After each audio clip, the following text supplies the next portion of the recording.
What's up guys, Anfield here and welcome to a new video. Today's video we're going to be looking at the 9.17 test server, and more specifically we're going to be looking at the tier 10 heavy tank.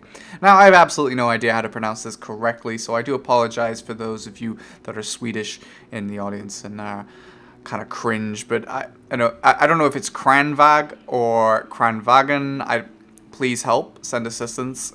Anyway, we're going to be looking at this tank because obviously it's a heavy tank and I really like heavies and mediums, so we're going to look at this. We are going to look at some of this tier 10 tank destroyer stuff, but not in this particular video.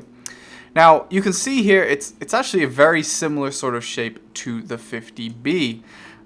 Both very similar in shape, but you can see the difference in size. This tank is a lot smaller, which is actually a pretty good advantage right off the bat. The 50B size is quite cumbersome at times, but there is more advantages that this tank has that I'll get into.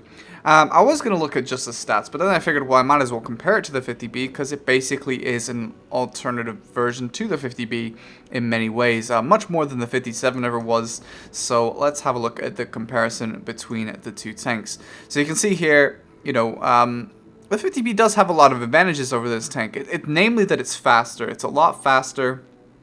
Well, I don't know about a lot faster, but it is faster. The turret turns faster as well. So that's a big advantage the 50B still has, is speed. But, there are some things that this tank does have over the 50B. And particularly an interesting one is the concealment value. Now, I don't know how much this is really going to help it, but it's an interesting thing considering how small the tank is. It's also going to have a little bit of nice camo value going in there. Doesn't have as good view range as the 50B though, so it might be more of an option to run optics than it ever was on the 50B even, so that's something to keep in mind.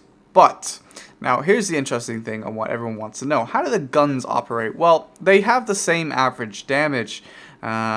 Penetration on the 50B is slightly better, plus the APCR is really nice on the 50B. This tank, however, gets heat instead of APCR for a premium show, which is quite interesting, and it's not super high pen heat, so it'll be interesting to see how that actually works out. I'll show you guys some actual footage of the tank playing soon. But here's two things that I want you to keep aware of.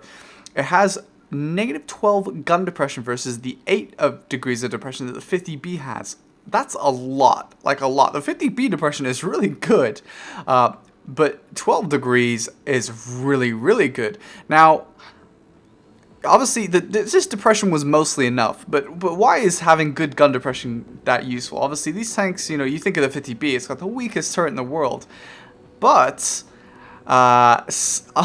this tank, however, you look at the turret armor, yes, it's very, very good compared to the 50B. The hull armor isn't as good, so that's going to be a weakness, but most people shoot these tanks in the turret, and actually, turret armor is generally more useful than hull armor. So 225 at that slope, we're looking at a lot of effective armor, and I'll show you how that works in the battles.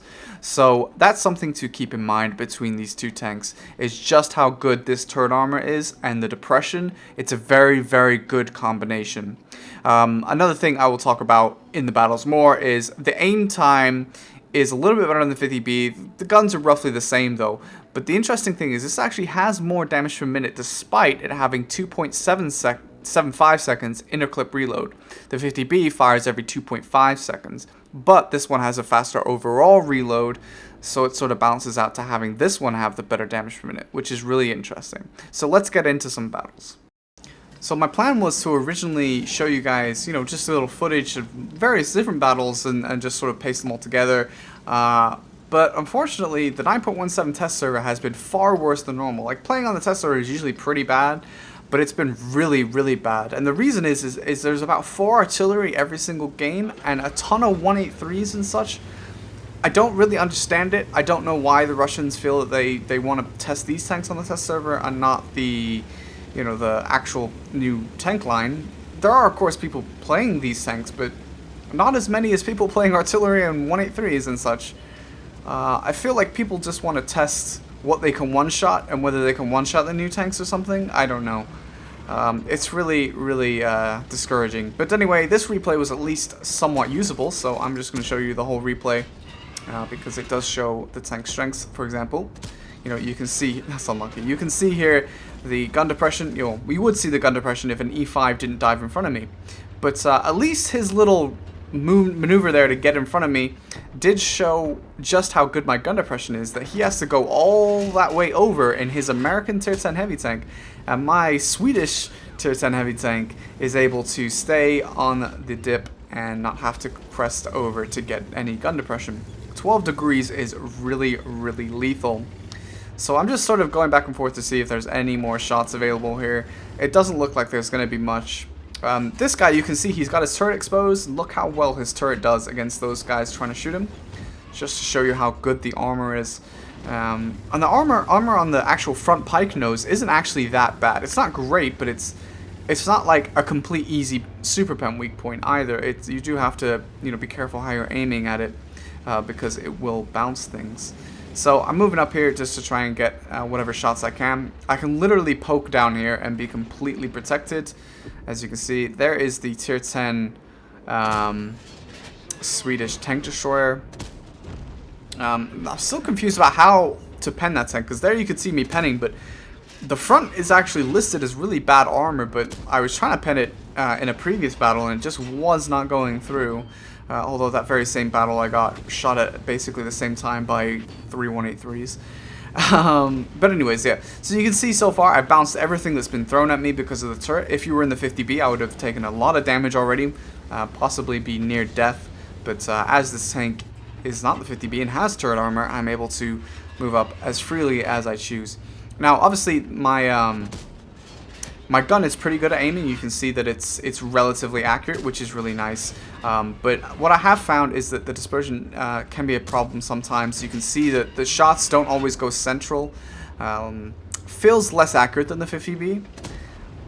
It is less accurate technically, but like it feels more than what is listed statistically as being more inaccurate than the 50B. But I don't think it's too bad.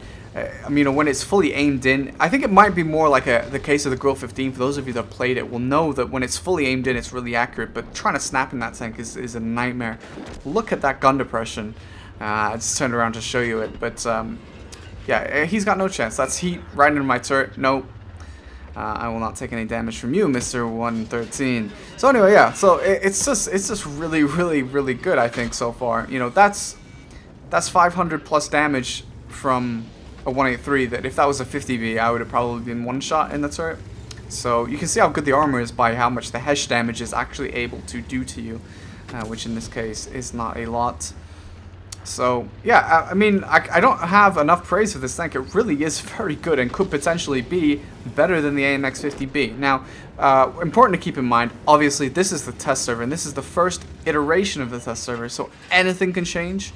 We don't really know whether these statistics will go through. That's about already hitting me for almost nothing. You know, I don't want to exaggerate that this is some artillery-defying tank, because it's not. It's just that he shot me in the turret and the armor protected me. I have been almost one-shot by Kong GCs and things like that today. I don't understand the artillery and the 183 thing. Someone want to explain that to me, other than the theory that I proposed, that they just want to see if they can one-shot the new tier 10s. I don't know. But yeah, this is pretty much the end of this battle. There's a couple shots on this AMX 30B. It's not fantastic or anything, and I bounce, or not I bounce, I miss because I'm tired and I don't aim properly, so it's my bad. But yeah, it's a really, really good tank, and I look forward to making more videos on this. If you guys are interested, I'll do like a comparison with this tank with the 50B.